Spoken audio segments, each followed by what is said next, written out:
So today I'm going to be showing you guys how to remove the Intoxalock interlock device.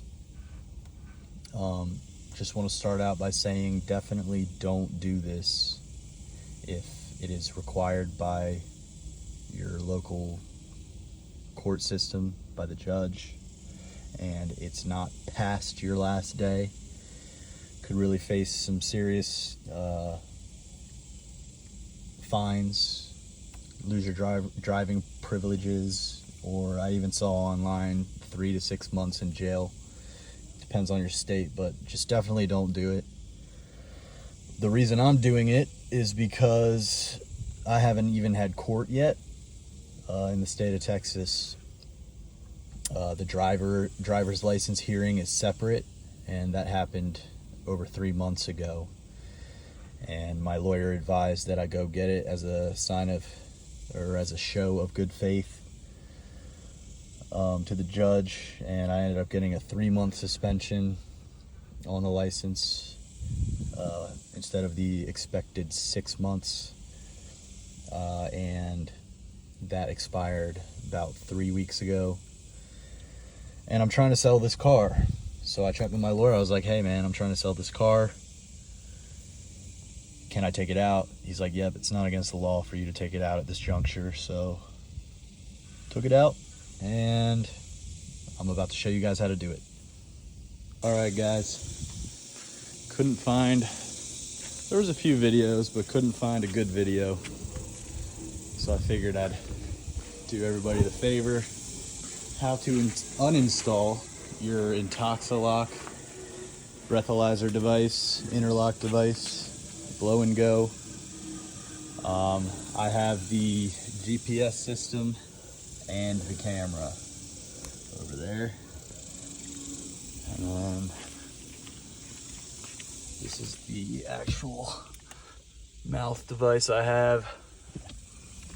So first thing you want to do is disconnect your negative terminal from the battery. This so happens to be a 2016 Ford Fusion. So you're gonna want to get under the steering wheel here. This just pops down. Some cars might have fasteners, but this is just clips that pops in and out. So I've already found some of the wires here. There's the no tamper tape. So I believe, let's see if I can pull them down. All right, guys, pulled a bunch of this stuff out. Got this undone. It appears that the installer wired it under, or yeah, I guess under the headboard for the camera. So it's gonna be a bit of an issue with the headboard, but we'll see if we can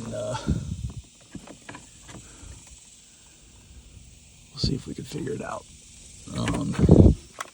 So I pulled all this stuff out, unplugged this one, and these two from the Intoxalock device under there. And what I think I'm gonna need to do next is undo these, because I see the black wires go up that way, and I see, wait a second, yeah, black wires right here.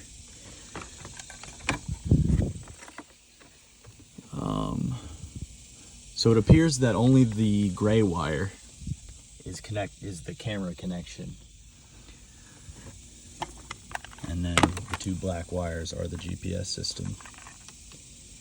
So I'm gonna work on getting these separated now, and then pull this end up out of here, because this is too big for it to go that way. All right, so to Took literally 2 minutes and slight effort. So for the Ford Fusion, every car is going to be different, but all I had to do was pop this out, obviously, and then just use my finger to bend it, and then pulled it out with the other hand. Pulled both of them out. So here's the GPS. And now we just got to deal with the headboard for the camera. But I think first, move this out of the way here. I think first I'm going to try to deal with this shit under here. Alright guys, got this out. I thought I hit a snag because it wasn't coming out. So I thought it had to come out through this side. So I started taking this apart. Luckily, that wasn't the case because this bolt right here, I don't have a socket small enough. It's smaller than 8mm.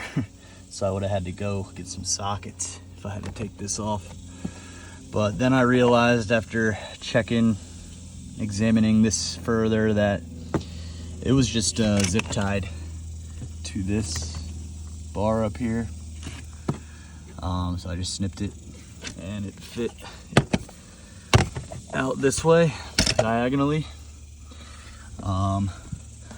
Unplugged the actual breath device. The wire was running out this way. So all I did was fit it up through there and then pulled it out. It was really easy. So now I just got to figure out, well, I guess I still have the camera to worry about, but just got to figure out what I need to connect this to. I guess that might require something up there. I don't know, man. This is where it gets tricky. All right, guys. So after a quick Google, Spirion manufactures GPS tracking devices. The orange sticker obviously led me to think that it was part of the Intoxalock system, but the Google search all but confirmed it because my car doesn't have GPS in the stereo system. It was, not only was it zip tied, but it was also stickied all the way up there on that electrical tape, with this plugged into there. So I'm seeing, if I can get my phone in there, I'm seeing that this is zip tied around that yellow wire, and I'm pretty sure if I can grab it,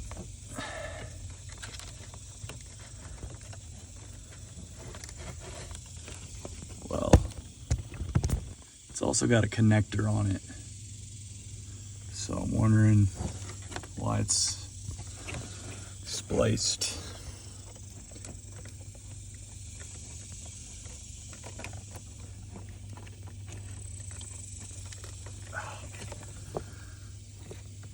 Can't see. Let me go ahead and cut that zip tie. All right, so I cut the zip tie and went all the way back, and it led me to checking underneath here, and you can see the thick red wire is the one that's wrapped in the don't tamper tape, which is a little confusing. So I'm wondering if I have to keep this because this is the thinner wire, and if it connects somewhere. I used to install subwoofers and radios back in my high school and early college days, but that's about as extensive as my vehicle electrical experience goes. So I'm not certain here, but I'm gonna undo this tape. I imagine it's spliced into that yellow and red striped wire. And then reassess. All right, guys, took the tamper tape off. Still got some electrical tape on there. I don't really want to take it out yet. I guess it's pretty much guaranteed that it has to do with the Intoxalock install because of the tampering tape, right? But I'm seeing the thick wire that's spliced in at the bottom is a part of this harness.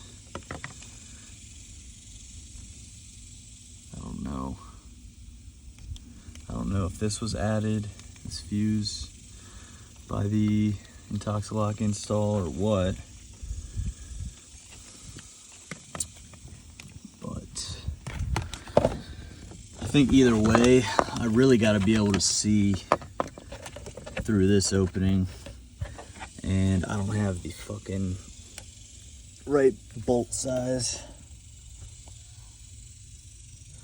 for that bad boy.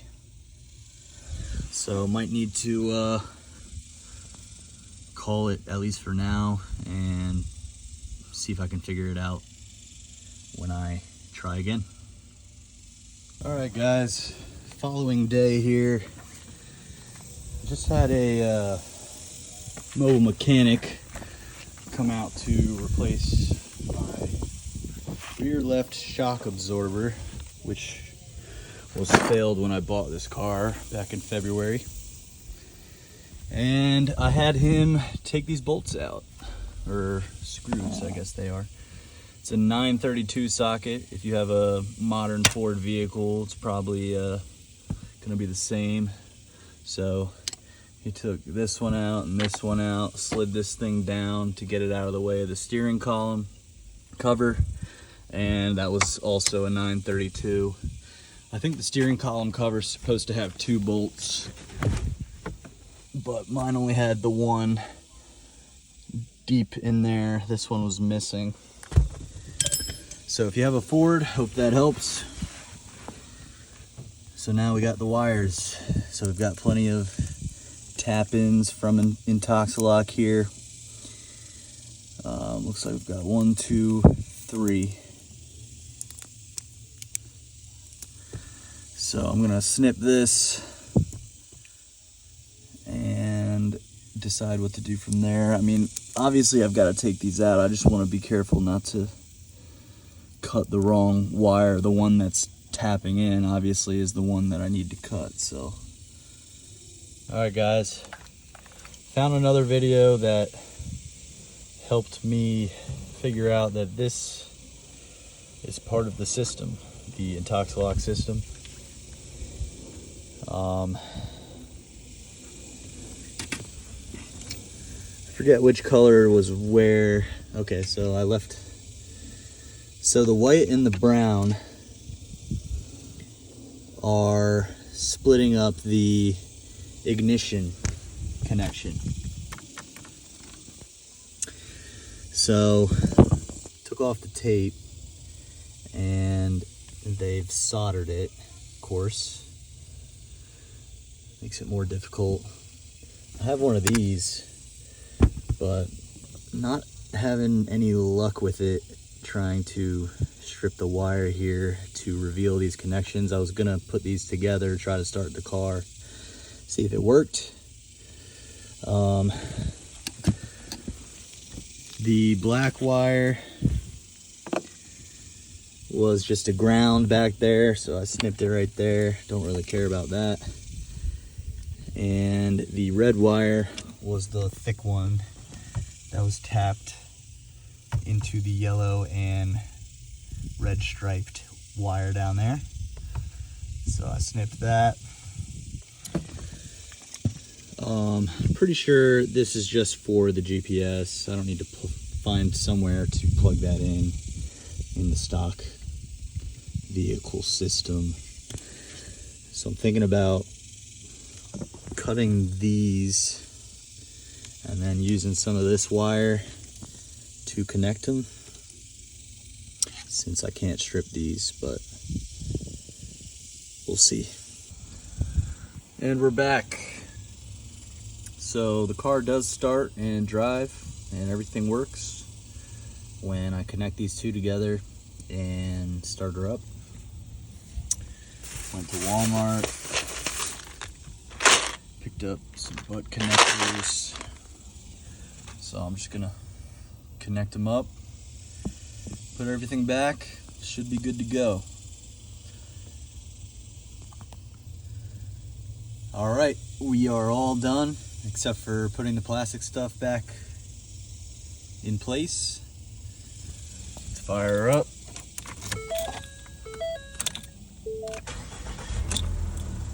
Boom.